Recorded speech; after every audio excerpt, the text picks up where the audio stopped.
Welcome to Luca is a Billionaire, where the only thing I invest in is your answers. You start by confirming the camera draws 12V and has a trigger lead.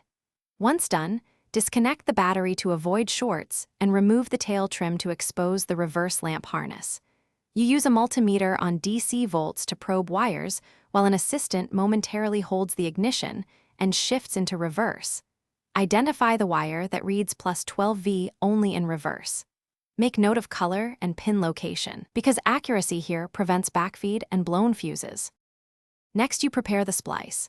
Strip small insulation lengths and either solder the trigger to the identified reverse wire or use a crimped heat shrink butt connector for reliability. Once connected, attach the camera ground to a clean chassis ground point or the vehicle ground wire. Tighten and protect with shrink tubing. Route the video cable toward the head unit, separating it from high current lines and securing with zip ties and grommets. Make sure connectors are snug and protected from moisture before reassembly. Now you reconnect the battery and test the system by putting the car in reverse. You should see the camera image and hear any parking sensor prompts if present.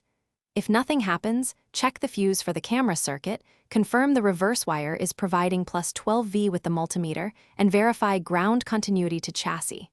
Once functional, reassemble the lamp trim, seal grommets against water intrusion, and secure wiring. Final note: if intermittent, inspect for pin corrosion or a loose connector. Repair or replace as.